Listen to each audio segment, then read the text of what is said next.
नमस्कार प्रेक्षकांनो, मालिकेच्या आजच्या भागामध्ये आपल्याला पाहायला मिळणार आहे की रुद्र हा गिरिजाला टेडी देतो आणि टेडी देऊन तिला तो प्रपोज करणार आहे, म्हणजेच त्याच्या प्रेमाची कबुली देणार आहे, तो आय लव्ह यू म्हणणार आहे, हे आपल्याला पाहायला मिळणार आहे। त्यासोबतच इकडे आता गिरिजा ही देवकीला घरी घेऊन आलेली आहे आणि एवढंच काय तर गिरिजाने देवकीला हे सुद्धा सांगितलेलं आहे की काळजी करू नका, तुमची मुलगी जिवंत आहे आणि ती सुखरूप आहे हे सुद्धा तिने सांगितलेलं आहे। हे सगळं कशा पद्धतीने होणार आहे ते आपण आपल्या आजच्या या व्हिडिओमध्ये पाहणार आहोत। त्यासाठी हा व्हिडिओ शेवटपर्यंत पहा। त्याचबरोबर चॅनलवरती नवीन असाल तर चॅनलला नक्की सबस्क्राईब करा। इकडे गिरिजा आता देवकीला घेऊन घरी आलेली असते। देवकी जेव्हा घरामध्ये म्हणजे वाड्यामध्ये पाऊल टाकते तेव्हा देवकीच्या लक्षात येतं की हे आपलं घर आहे। तेव्हा गिरिजा म्हणत असते की हो, हे घर तुमचंच आहे असं म्हणत गिरिजा देवकीला घेऊन आलेली आहे। परंतु देवकीला मात्र तो प्रसंग आठवतो जेव्हा त्या घरामध्ये नागेश्वर घोरपडे शिरलेला होता। नागेश्वर घोरपडेने त्या घरात घुसून देवकीला तिच्या नवऱ्याला मारहाण केलेली होती आणि त्याचबरोबर देवकीला तो एवढंही म्हणालेला होता की आत्ता तू माझी हो, असंही त्याने तिला सांगितलेलं होतं। मग हे सगळं जे काय आहे, एकदा तू माझी हो मग तुझ्या पोरीला सोडतो, आणि तिच्या नवऱ्याचा तिच्या डोळ्यांसमोर खून केलेला होता आणि तिचं हे जे हस्त खेळतं घर आहे ते पेटवून दिलेलं होतं। हे सगळं देवकीला आठवत असतं। देवकीला मात्र खूप वाईट वाटत असतं। तेव्हा समोर आल्यानंतर देवकी त्या नागेश्वरचा फोटो पाहते। हॉलमध्येच नागेश्वरचा फोटो लावलेला असतो आणि देवकीला मात्र धक्का बसतो। देवकी म्हणते, हाच तो माणूस नराधम, त्याने माझं आयुष्य उद्ध्वस्त केलेलं आहे, माझ्या मुलीचं माझं आयुष्य उद्ध्वस्त केलेलं आहे, माझं कुटुंब संपवलेलं आहे आणि त्याने मला पाहिलंय। तेव्हा गिरिजाला धक्का बसतो, म्हणजे नागेश्वर घोरपडेंनी पाहिलंय यांना? हे काय आहे सगळं? नागेश्वर घोरपडेंनी कसं काय पाहिलंय? गिरिजा त्यांना विचारू लागते की नागेश्वर घोरपडेंनी कधी पाहिलं तुम्हाला? नक्की काय झालं? कुठं पाहिलंय नागेश्वर घोरपडेने? असे प्रश्न गिरिजा विचारत असते आणि त्याच वेळी इकडे गिरिजा तिला बोलते तेव्हा ती सांगू लागते की हो, मी रस्त्याने येत होते आणि तेव्हा हायच्या गाडीला मी अडवे आले होते, तेव्हा त्याने मला पाहिलेलं आहे। तेव्हा गिरिजाला धक्का बसतो, म्हणजेच गिरिजाला असं वाटलेलं असतं की रुद्रच्या आश्रमात त्या राहत आहेत तर तिथं नागेश्वरनं पाहिलंय की काय, असं गिरिजाला वाटलेलं असतं। पण तसं काही झालेलं नाहीये। गिरिजाला कळलेलं आहे की रस्त्यावरती पाहिलेलं आहे, याचाच अर्थ अजूनपर्यंत नागेश्वर घोरपडेला माहीत नाहीये की इकडे देवकी ही कुठं राहते ते। त्यासोबतच इकडे पाहायला मिळतं ते म्हणजेच गिरिजा आता त्यांना सांगू लागते की काळजी करू नका, सगळं व्यवस्थित होणार आहे, मी आहे ना तुमच्यासोबत, तुम्ही तुमच्या हक्काच्या घरात आलेले आहात आणि तुम्हाला काही होणार नाहीये। आज तुम्ही तुमच्या हक्काच्या घरात आलेला आहात, हे घर हे सगळं तुमचं आहे आणि हे तुमच्या हक्काचं आहे, मी तुम्हाला ते मिळवून देणार आहे, असं गिरिजा सांगत असते। तेव्हा मात्र देवकी म्हणत असते की हो बरोबर आहे, पण हे सगळं जे काय आहे तू मिळवून देणार आहेस, या सगळ्या गोष्टी मला पटतायत, पण या सगळ्याचं काय करणार मी? या सगळ्याचा उपयोग काय आहे? कारण तिचं असं म्हणणं असतं की या सगळ्या गोष्टी घेऊन मी काय करणार आहे? कारण माझं जे होतं, माझ्या हक्काचं जे होतं ते सगळं इकडे संपलेलं आहे, असं ती म्हणत असते। कारण तिला आठवत असतं तिची लाडकी लेक जी आहे ती याच अंगणात बसून खेळायची, पण आज ती लाडकी लेक इथे तिच्यासोबत नाहीये, तिचा नवरा नाहीये। ती म्हणते की माझी मुलगी, आणि मग इकडे तिला आठवू लागतं की छोटी गिरिजा जेव्हा होती, म्हणजे तिची छकुलीला घेऊन ती कशी सांभाळत होती, छकुलीला किती लाडात तिनं वाढवलेलं होतं, एवढ्या मोठ्या साम्राज्याची छकुली मालकीन होती, हे सगळं आठवत असतं आणि छकुली ज्या पद्धतीने खेळत होती ते सगळं तिला आठवत असतं आणि ती मात्र गिरिजाला सांगत असते। गिरिजा म्हणत असते की हो, पण हे सगळं तुमचं आहे। ती म्हणते, काय करू या सगळ्याचं घेऊन मी? या सगळ्याचा उपयोग काय आहे? कारण माझी मुलगी, माझा नवरा हे सगळं संपलेलं आहे आणि बिचारी खाली कोसळते, तिला खूप मोठा धक्का बसलेला असतो, तिला कळत नसतं की काय होऊन बसले हे सगळं आणि या सगळ्यातून मी कशी सावरणार आहे, ही गोष्ट तिला कळत नाही। आणि इकडे देवकीला मात्र खूपच त्रास होत असतो। तेव्हा गिरिजा म्हणते की अहो तुम्हाला सांगते मी, अहो असं काय म्हणताय तुम्ही? तेव्हा ती म्हणते की अगं तू कोण आहेस माझी, म्हणजे तू माझ्यासाठी एवढं सगळं करतेस, या सगळ्याचा काय अर्थ आहे, असं गिरिजाला ती विचारू लागते। तेव्हा गिरिजा म्हणते की नाही माहिती, पण गिरिजा मात्र समजवण्याचा प्रयत्न करत असते। गिरिजाला एवढंच माहिती आहे की काहीही झालं तरीही या सगळ्या गोष्टी ज्या आहेत या यांच्या हक्काच्या आहेत आणि जे त्यांच्या हक्काचं आहे ते त्यांना मिळवून द्यायचंच आहे, एवढंच गिरिजाने ठरवलेलं असतं. आणि त्यासोबतच गिरिजा म्हणत असते की काही झालं तरीही तुमच्या हक्काचं जे आहे ते तुम्हाला मिळणारच आहे, असं गिरिजा सांगत असते. इकडे तोच तो झोपाळा. तिथं आल्यानंतर देवकीला पुन्हा त्या आठवणी जाग्या होतात. तिच्या लाडक्या चिमुकलीला, तिच्या लाडक्या छकुलीला त्या झोपाळ्यावरती ती अंगाई गात गोष्टी सांगत झोपवत असायची. तो प्रसंग तिच्या डोळ्यासमोर येतो. म्हणजे घरातल्या प्रत्येक कानाकोपऱ्यामध्ये कुठे कुठे तिचा वावर होता, तिचं घर होतं ते हक्काचं, त्या सगळ्या आठवणी जाग्या झालेल्या असतात. अगदी रुबाबात राणीसारखी राहणारी देवकी आज तिचे हाल झालेले असतात. या सगळ्या गोष्टी घडलेल्या असतात. त्यासोबतच इकडे पाहायला मिळतं ते म्हणजे एवढं सगळं झालेलं आहे आणि तरीही आपल्याला या सगळ्या गोष्टी ज्या घडत आहेत त्या वेगळ्याच पद्धतीने झालेल्या असतात. देवकीला मात्र खूप वाईट वाटलेलं असतं. देवकी म्हणत असते की काहीही झालं तरीही मी आता ऐकणार नाही, कारण हे सगळं जे काय आहे ते माझी मुलगी, माझा नवरा होता, पण आता ते कोणीच राहिलेलं नाहीये, तर उपयोग काय आहे या सगळ्याचा, असं देवकी म्हणत असते. त्या झोपाळ्याला ती हात लावून तिथं उभी असते.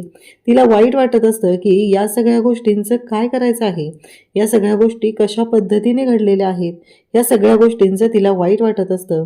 आणि त्यासोबतच आपल्याला पाहायला मिळतं ते म्हणजे आता देवकी खाली बसते आणि गिरिजा तिथं असते. गिरिजा समजवत असते आणि त्याच वेळी देवकीने गिरिजाच्या गालांवरून हात फिरवलेला आहे आणि तिला म्हणते की माझी लेक जर असते ना तर ती तुझ्याच वयाची असली असती. तेव्हा मात्र इकडे गिरिजा असं म्हटल्यावर देवकी म्हणते की हो, माझी लेक जर असती ना तर ती तुझ्याच वयाची असली असती. असं म्हणत गिरिजाने या सगळ्या गोष्टी आता समजून घेतलेल्या आहेत. ती देवकीला समजवत असते आणि त्याचबरोबर देवकीला म्हणत असते की काळजी करू नका, हे सगळं जे काय आहे ते मला माहिती आहे, असं म्हणत इकडे ती बोलते. आणि त्याचबरोबर देवकीला ती एवढंही सांगत असते की तुम्हाला माहिती आहे का की तुमची जी मुलगी आहे ती जिवंत आहे. असती कशाला म्हणताय, आहे तुमची मुलगी जिवंत. तेव्हा देवकी म्हणते काय, माझी मुलगी जिवंत आहे? तेव्हा ती म्हणते तुम्हाला आठवतंय का, तुम्ही तुमच्या मुलीला वासंती घोरपडे म्हणजे नागेश्वर घोरपडेंची बायको यांच्या ताब्यात दिलेलं होतं आणि त्यानंतर वासंती म्हणजे आईंनी तुमच्या मुलीला प्रभास सेतुपती यांच्याकडे दिलं आणि प्रभास काकांनी त्यावेळेस तुमच्या मुलीला एका ठिकाणी सुखरूप अशा ठिकाणी ठेवलेलं आहे. तुमची मुलगी जिवंत आहे. हे ऐकल्याबरोबर खरं तर खूप मोठा धक्का बसलेला असतो. ती म्हणते काय? तेव्हा गिरिजा सांगत असते की हो, मी खरंच सांगते, तुमची मुलगी जिवंत आहे. आता मात्र इकडे कळायचंच बंद झालेलं असतं. एकतर आनंदही झालेला असतो, आपली मुलगी जिवंत आहे. आता आपली मुलगी कोण आहे हे मात्र माहिती नसतं आणि म्हणूनच आता ती विचारू लागते. इकडे प्रभास काकांना कळलेलं असतं की घरात कोणीच नाहीये. आता एकदा का ह्या नागेश्वरने मला मारून टाकलं तर मी गिरिजाला कसं सांगणार की तूच या सगळ्या साम्राज्याची मालकी नाही, हे सगळं तुझंच आहे, हे मी गिरिजाला कसं सांगू शकेल. त्यापेक्षा मला जिवंत आहे तोपर्यंत हे सगळं गिरिजाला सांगावं लागणार आहे. म्हणून इकडे प्रभासने एक काम केलेलं असतं आणि त्याच्याकडे जी एक चिठ्ठी असते, कागद त्याने ठेवलेला असतो जवळ, तो कागद तो घेतो आणि त्यानंतर तो कागद घेऊन तिथं आलेला असतो आणि त्या कागदावरती तो लिहायला सुरुवात करतो. कारण ज्या गोष्टी आहेत त्या चिठ्ठीतून लिहून तो गिरिजाला सांगत असतो आणि आजही त्याने तोच निर्णय घेतलेला असतो. त्याचबरोबर इकडे आता प्रभास ती चिठ्ठी देण्यासाठी येत असतो. तेव्हा गिरिजाला आता देवकी म्हणू लागते की चल ना मग त्या प्रभास काकांकडे चल. आणि इकडे देवीच्या समोर ती आलेली आहे आणि ती म्हणत असते की अगं, माझ्या लेकराने एवढ्या चिमुकल्या हातांनी प्रत्येक वेळेस तुला फुलं आणून वाहिलेली आहे, त्या हातांचं तरी जरा तरी तुला वाटू दे काहीतरी, असं म्हणत आता तिने बोलायला सुरुवात करत असते. ती म्हणत असते की त्यासाठी तरी माझ्या लेकीची आणि माझी भेट घडव, तरच ह्या सगळ्या गोष्टी नीट होतील. इकडे गिरिजा म्हणत असते की हो, बरोबर आहे तुमचं, प्रभास आता उठलेला आहे, त्याने चिठ्ठीवरती लिहिलेलं आहे. या सगळ्या गोष्टी सुरू असतात आणि प्रभास म्हणत असतो की एकदा का गिरिजाला हे सगळं सांगितलं तरच मला सगळ्या गोष्टी क्लिअर होतील आणि मी जर हे गिरिजाला सांगितलं तरच तिला कळेल, कारण माझं काय होईल काहीच सांगू शकत नाहीये, कारण माझ्या बाबतीतल्या ज्या गोष्टी आहेत त्या मी किती दिवस राहणार आहे हे सुद्धा मला माहीत नाही, असं चाललेलं असतं.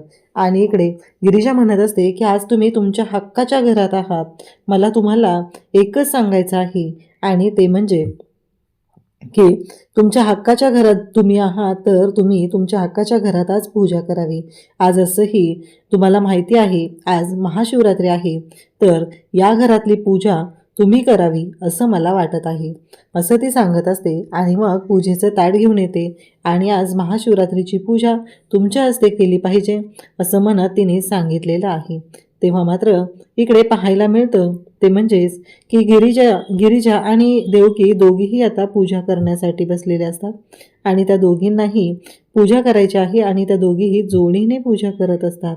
आणि तेव्हा मात्र पाहायला मिळतं ते म्हणजेच एवढ्या सगळ्या गोष्टी घडत असतात आणि तरीही आता देवकीच्या हातून पूजा करायचं गिरिजाने ठरवलेलं असतं. गिरिजाकडे जे धाडस आहे ना, त्याला खरंच तोड नाही आहे, कारण आपली आई आपल्यासोबत आहे हे तिला माहीत नाही आहे, पण कोणाच्या तरी हक्काचं त्यांना मिळवून देण्यासाठी हे सगळं तिने ठरवलेलं असतं आणि तो हक्क मिळवून देण्यासाठी काहीही करायची तिची तयारी आहे, अगदी कोणत्याही गोष्टीपर्यंत पोहोचायची.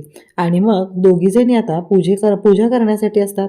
गिरिजा शेजारी हात जोडून बसलेली असते आणि गिरिजा सांगत असते की तुम्ही पूजा करायला घ्या. जेव्हा गिरिजाने पूजा करायला सांगितले, नेमकं त्याच वेळेस प्रभास उठून बाहेर आलेला असतो आणि पाहतो तर काय, त्याच्या डोळ्यांवर विश्वासच बसत नाहीये. कारण इकडे महादेवाची सुद्धा इच्छा आहे की मायलेकींनी दोघींनी मिळून पूजा केली पाहिजे. इकडे देवकी जेव्हा महादेवाला बेलपत्र वाहत असते तेव्हा तिचा हात थरथरत असतो, तिथपर्यंत जात नसतो.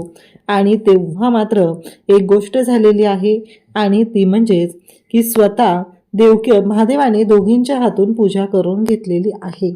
आणि त्याचबरोबर प्रभास हे पाहतो तेव्हा तो म्हणू लागतो की आता नाग्या, तुझं काही खरं नाही आहे, कारण ह्या दोघी मायलेकी मिळून तुझा फणा ठेचून तुला भस्म करायला आलेल्या आहेत. आता तुझी वाट लागणार आहे असं इकडे प्रभास म्हणत आहे. आणि तेव्हा मात्र देवकीने गिरिजाला जवळ घेतलेला आहे आणि म्हणत आहे की काळजी करू नकोस, आणि मला माहीत नाहीये पण तुला एवढं सगळं कसं माहिती हे मला कळत नाहीये, तू माझ्यासाठी एवढी धावून का उभी राहते हे मला कळत नाहीये असं देवकी सांगत असते. गिरिजा मात्र शांतपणे त्यांच्याशी बोलत असते. प्रभासला मात्र खूप बरं वाटलेलं असतं, पण ह्या दोघींना कुठं माहिती आहे की ह्या दोघीच मायलेकी आहेत ते हे सुद्धा प्रभासच्या लक्षात आलेलं आहे. आणि तेव्हा मात्र प्रभास म्हणत असतो की काही झालं तरीही यांना दोघींना ह्या गोष्टी कळल्या पाहिजेत आणि लवकरच त्यांना हे सगळं कळलं पाहिजे असा विचार प्रभासच्या डोक्यात सुरू झालेला आहे. त्यासोबतच इकडे नागेश्वर आणि त्याचबरोबर रुद्र, उर्वशी हे सगळेजण आलेले असतात. मग घराचा दरवाजा उघडा कुणी ठेवला हा प्रश्न नागेश्वरला पडलेला असतो आणि त्याच वेळी उर्वशी म्हणते की ठेवला असेल ना तुमच्या लाडक्या सुनेने, तीच असे आहे ना घरी, दुसरं कोण ठेवणार आहे. प्रभास तर त्या क्षणी आता पळत वरती चाललेला असतो, कारण त्याला माहिती आहे जर आपल्याला जिवंत पाहिलं तर हे सोडणार नाहीत. आता फक्त कोमात आहे म्हणून मी आज जिवंत आहे हे असं चाललेलं असतं. हे सगळेजण येतात आणि पाहतात तर काय, त्यांना धक्का बसतो, कारण घरामध्ये कोण आहे हा प्रश्न पडलेला होता. तोपर्यंत गिरिजाने सगळ्या गोष्टी मॅनेज केलेल्या असतात आणि गिरिजाने या सगळ्या गोष्टी मॅनेज करून तिने तोपर्यंत इकडे देवकीला सुद्धा एका ठिकाणी लपवलेलं असतं. उद्याच्या भागात आपल्याला पाहायला मिळणार आहे की गिरिजाकडे रुद्र आलेला असतो आणि रुद्र म्हणत असतो की गिरिजा, मला तुमच्याशी बोलायचं आहे. गिरिजा म्हणते काय झालं.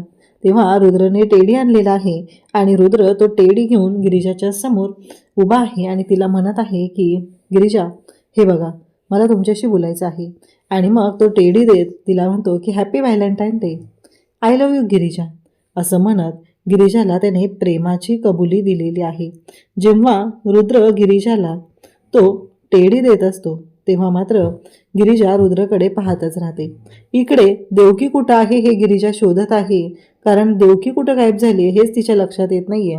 तरी ते देवकी ज्या खुर्चीच्या मागे बसलेली आहे त्या खुर्चीवरती नागेश्वर बसलेला आहे आणि नागेश्वर म्हणत असतो की देवकी, अंगद, महाजन, सोडणार नाही तुला, पाताळात जरी लपलेली असशील तरी तिथून मी तुला शोधून काढणार आहे आणि हे सगळं सत्य जे आहे ते समोर आणणार आहे आणि तुझा उद्ध्वस्त करणार आहे असं तो बोलत आहे.